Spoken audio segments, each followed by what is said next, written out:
Good afternoon all. I am Dr. Nidhi Deouskar and let us continue with the topic that we were discussing in our last session, that is learning in organizational behavior.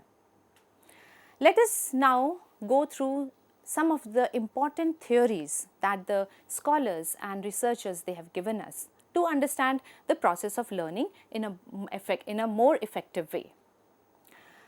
Theories of learning: classical conditioning, operant conditioning, social learning and cognitive learning. Now let us understand these one by one. Classical conditioning. This theory was given by Ivan Pavlov.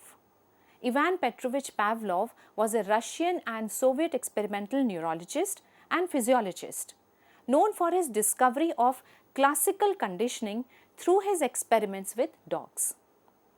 Classical conditioning states that an event repeated several times evokes desired response.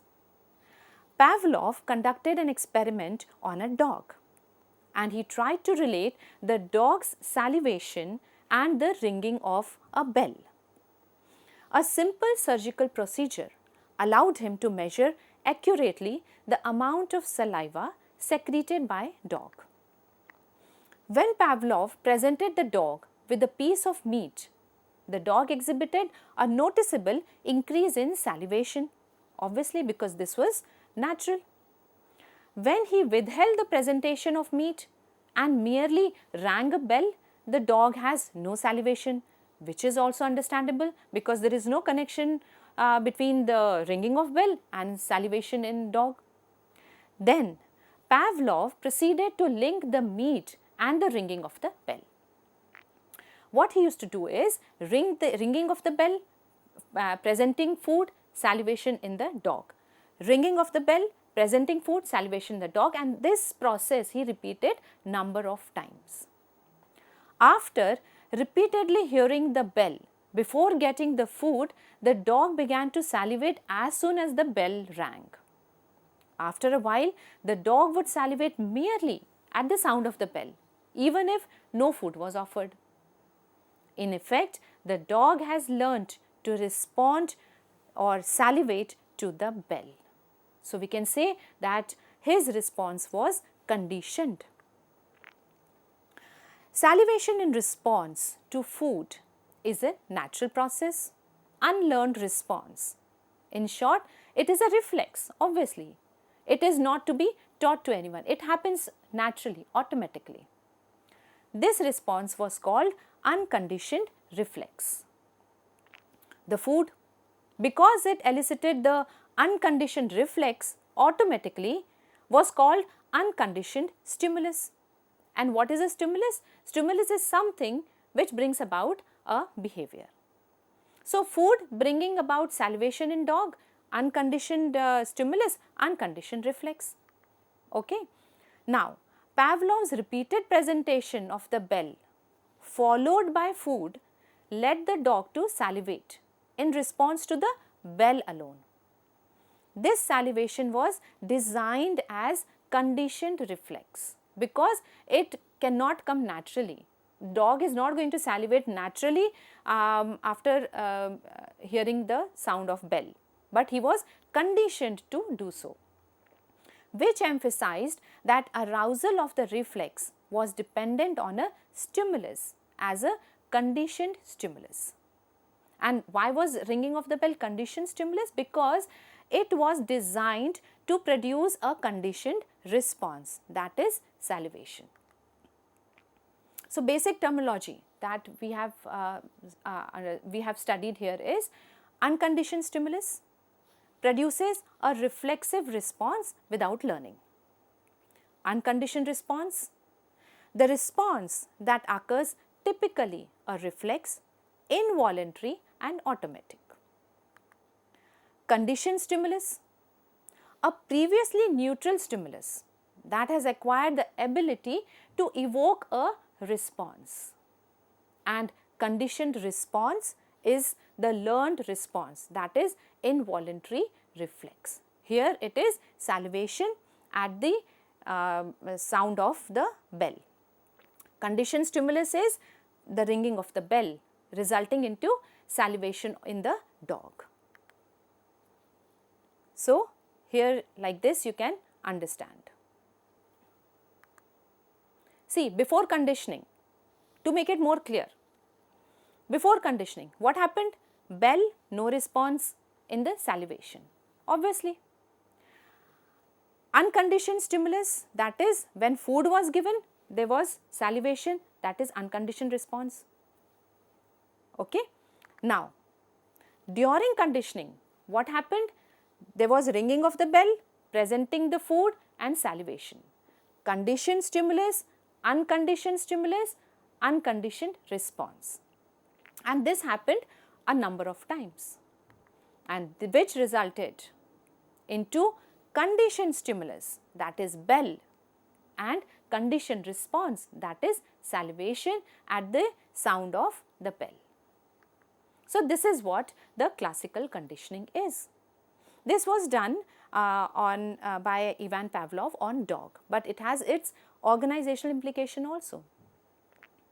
For example, at one manufacturing plant, every time the top executives from the head office would make a visit, the plant management would clean up the administrative offices, wash the windows, and means there was hustle and bustle everywhere. This went on for years, and eventually employees would turn on their best behavior and look prim and proper and manage their desk properly whenever the windows were cleaned. In those occasions when the cleaning was not paired with the visit. So, you can understand that they were conditioned, because here what used to happen? Cleaning of window, visit of management, and making the work process proper and cleaning the desk. Okay. So, eventually employees could relate to cleaning the window and making their work in a proper way. So, in this way we can say that their behavior was conditioned, which was not as it is directly related. People had learned to associate the cleaning of window and the visit from the head office. So, in this way the behavior was conditioned. So, this was the classical conditioning. Now, next theory is the operant conditioning or instrumental conditioning. Operant conditioning refers to the process that our behavior produces certain consequences, and how we behave in the future will depend upon what these consequences are. So, you will understand that in classical conditioning, that stimulus was required in order to bring about a behavior, and in operant conditioning, the consequence is important to bring about the behavior. Let us understand it further. When we repeat behaviors that are rewarded and avoid behaviors that are punished. According to this theory, behavior is the function of its consequences. If we like the consequence, then we will repeat the behavior. If we do not like the consequence, we will not repeat the behavior. It emphasizes on voluntary behavior. In classical conditioning, it was involuntary, because the dog was so conditioned that the ringing of the bell automatically generated salivation in him. The employees were so conditioned that as soon as they saw things being cleaned and hustle bustle in the office, they thought that there is a visit from the management department. They were prepared accordingly. But in operant conditioning, it is not so, it is voluntary. It is called operant behavior because they operate on the environment. They make the environment respond in a ways that we want. For example, we insert a coin in a coffee vending machine.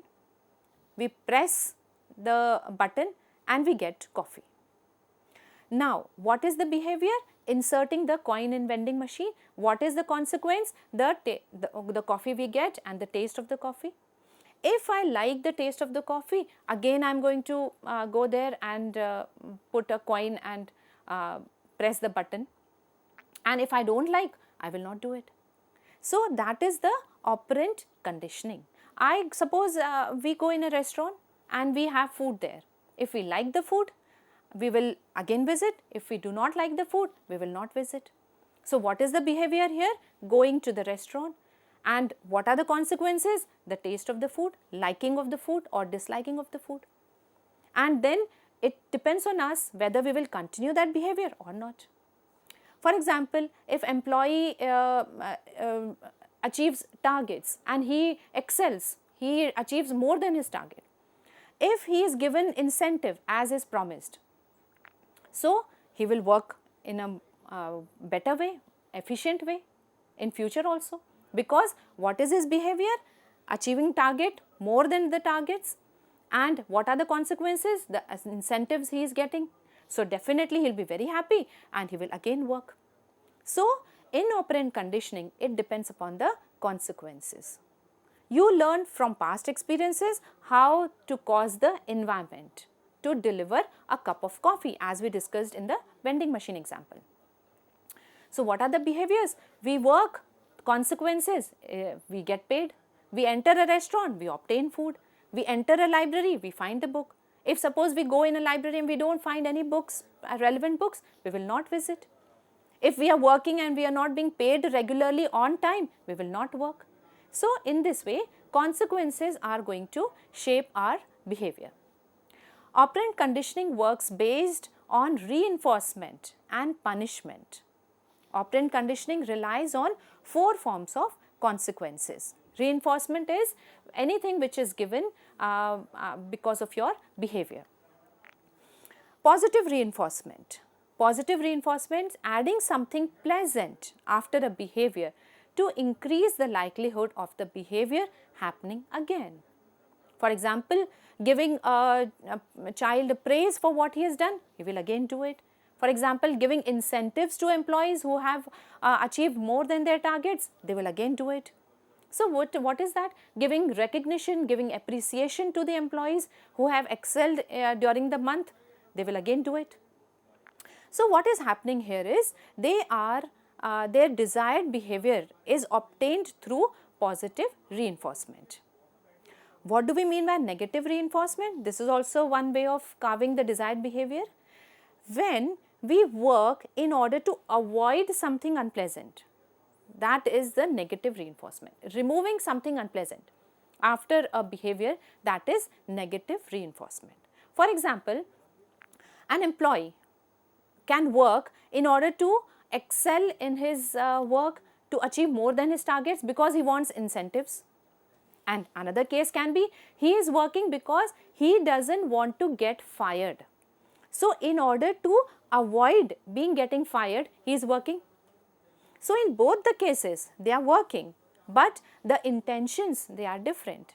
In positive reinforcement, the tone is positive, and negative reinforcement, he is trying to avoid. So he will do the bare minimum, and so that he doesn't get fired, but that internal motivation will be missing. But again, in both kind of reinforcement, people will work. In both the cases, the goal is to encourage the behavior to happen more often.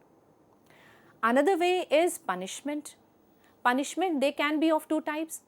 We can either add something which is unpleasant after a behavior, or we can take away something that is pleasant after a behavior. For example, if you break the traffic light or traffic rule, you are given a ticket. So what is that? Behavior is breaking down the traffic rule, and the consequences adding something unpleasant. That means you have to pay a fine. So next time you are not going to do it. Or taking away something pleasant means, suppose if if the child is not studying, so you can take away his mobile phone. So it was pleasant to him and you have taken away that. So it is also a punishment. In both the cases, the goal is to reduce or stop the unwanted behavior. So in this way, we can carve the desired behavior. This is what the operant conditioning means. There are few factors, few aspects of operant conditioning which are very important: consistency, timing and applications. Consistency. Behaviors are learned faster when consequences are applied consistently. For example, every time an employee achieves target, he is given recognition. He is made employee of the month. So he is going to repeat it again and again. Okay. Timing is very important. Rewards and punishments are most effective immediately following the behavior. It should not be the case that he has achieved the target in the month of April and he is getting rewards after 6 months. It will lose its gravity. It should be immediately after the behavior. And it is extensively used in this kind of operant conditioning is extensively used in education, workplace management, pet training, personal habit formation, so many things. If suppose a student studies, he gets good marks and then he is placed in good company. So, all the students will study, he will again perform better. So, that because he is liking the consequence. So, that is the operant conditioning. Let us look at the difference between operant and classical conditioning. In classical conditioning, responses are fixed to stimulus. As we discussed, unless there was cleaning of window, the employees, they did not get the idea of management visit, or unless there was ringing of bell, there was no salvation in dog. In operant conditioning, responses are variable in types and degrees, the choice. As I gave you example, like if suppose someone works and someone achieve targets and he is given incentive, but if those incentives are not attractive enough for him, so he will not work with the same intensity in next month also. Same lies when if we go in a restaurant, we like the food very much, so we will make sure to purposely come even if the place is very far off from our residence, but still we will go there and eat, and if we do not like, we will not go. So, the responses are variable in types depending upon the consequences. In classical conditioning, type of behavior is involuntary, we cannot do because we are conditioned so much, we cannot do anything. Operant conditioning, it is voluntary, as we have discussed. Role of reinforcement is not essential after learning. Here in operant conditioning, it is essential for learning. Role of reinforcement is not essential in classical conditioning, means when the dog was conditioned to salivate at the ringing of the bell, the food, the reinforcement was not required because he was conditioned in that way. But in operant conditioning, every time we will evaluate the consequences. So, it is very much important. Stimulus occurs before response and behavior occurs first, then consequences. Okay. First, I will achieve the targets and then I will get the incentives. Okay. Type of learning in classical conditioning is reflexive based learning, and in operant conditioning it is reward or punishment based learning.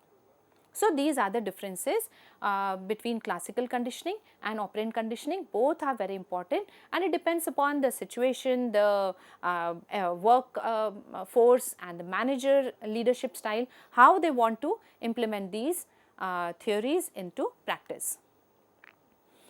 Now, let us discuss another theory, which is cognitive learning theory.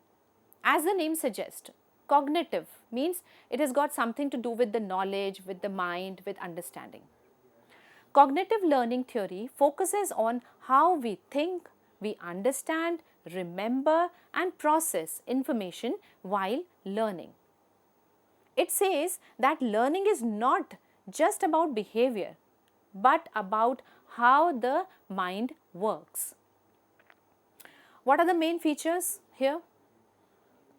How will the cognitive learning happen? First of all, when there is active learning.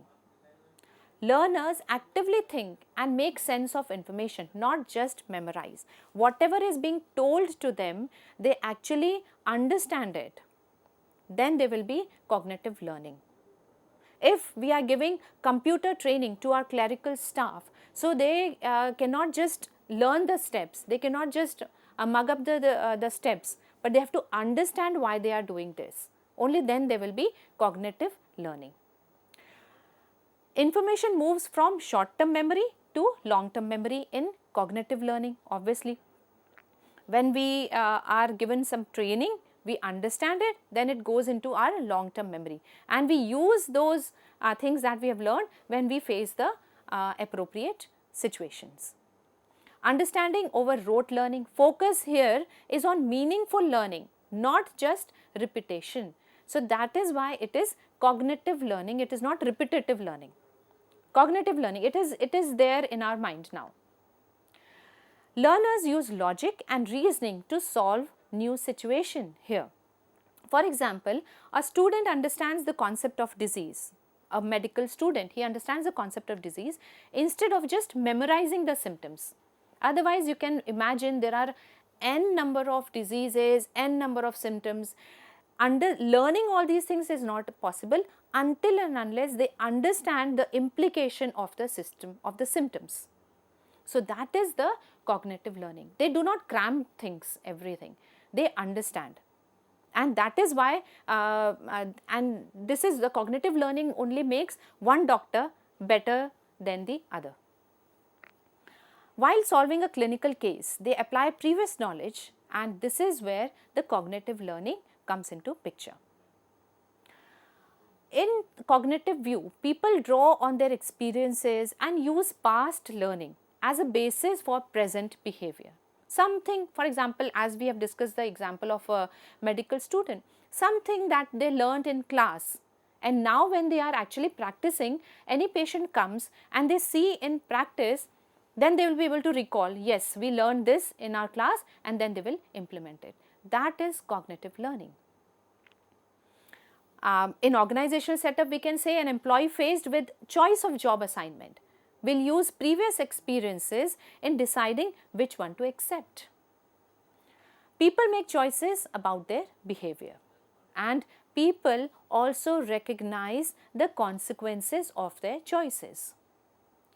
People also evaluate those consequences and add them to prior learning, which affects in future choices. For example, as we discussed the medical student, so whatever he learned in class, he will implement it in his practice when he is treating patient. And during this treatment, he might come up with something which he did not learn in the class. And those factors, those symptoms, those things, he will add to his knowledge base, and he will use those things in future. This is how the cognitive learning process happens. Now, next theory is the social learning theory. The social learning theory, as the name suggests, it emphasizes the ability of an individual to learn by observing others and gaining knowledge from their experience. And every second we are spending with people around, we are learning, we are adding, we are observing them, and this helps us to actually gain knowledge based on their experience. We don't have to experience everything, we can learn through others' experience also. The important models may include parents, teachers, peers, then movie stars, TV artists, bosses, our society, so many people. So, whoever we are surrounded with, we are observing them, we are learning them. We learn things that actually are in line with our value system, and we ignore, we don't pay attention to things that are not in line with our value system. So, that is social learning theory. And that is why we always say that we should be surrounded by good people, motivated people, energetic people, positive people. Why? Because social learning theory, we are learning from them.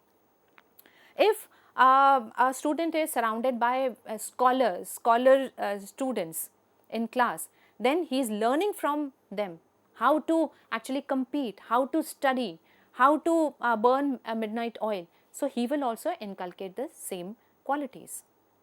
And same thing happens in organization also. So, these days, therefore, organization, they actually want a whole personality in their organization. They evaluate the whole personality of employees before they recruit, because it is not just the CV that they are recruiting, it is not just MBA from IIM Ahmedabad that they are recruiting, but it is the whole personality who is entering their organization, and people are going to look up to that person, they will learn from him, and he will have a huge impact on others. So, therefore, they evaluate the personality. An individual acquires new knowledge by observing what happens to his or her model. A learner acquires tacit knowledge and skills through vicarious learning. He will see, he will read, he will look to his role models, and then he will decide about his course of action. How is social learning theory applicable in real life situation? Like children mimicking parental habits, employees adopting workplace norms. Whenever a new employee enters the organization, every organization has a different culture of different way of working, of interpersonal relation, of greeting, of different way of work process, everything. So how does the new employee learn? He learns by observing others, by social learning theory only. During his induction, orientation, onboarding program, he understands the culture and he becomes a part of it. So that is social learning theory. Workplace socialization. New employees learn unwritten rules such as interpersonal interaction, etc. in the organization. The main factors of social learning theories are observation, retention and motivation. First, we have to be observant. Observation should be very strong. Employees watch how high performers handle tasks or interact with clients, and then he understands how he has to perform. For example, a budding cricketer, he sees his role model in Indian A cricket team, and then he understands that if he can do it, I can also do it. So in this way, observation helps. Retention. Employee mentally rehearse or store these observed behaviors to use in the later stage whenever the situation arises. And the motivation should be there to learn from these. If suppose the cricketer says that I used to get up at 4 o'clock every morning, I used to go for exercising, running. So one day motivation is okay, but by social learning theory, the person who is aspiring to be a cricketer, he has to have a long an elongated motivational span in order to be reach to that level. Now, relevance of what is the relevance of social learning theory? Observational learning occurs in very informal and unarticulated manner. We don't know what we learn from others. There are so many things. So therefore, people are always observing and learning. It enhances the self-efficacy of learner also. When he sees that a person who belongs to my village and he is doing so well in the organization and he is at the top level, I can also do. Self-efficacy refers to person's belief that he or she has the ability, motivation and situation contingencies to complete a task successfully. So in this way, social learning theory also helps us. So this is all about the theories of learning, and this brings us to the end of the session. See you next time. Thank you.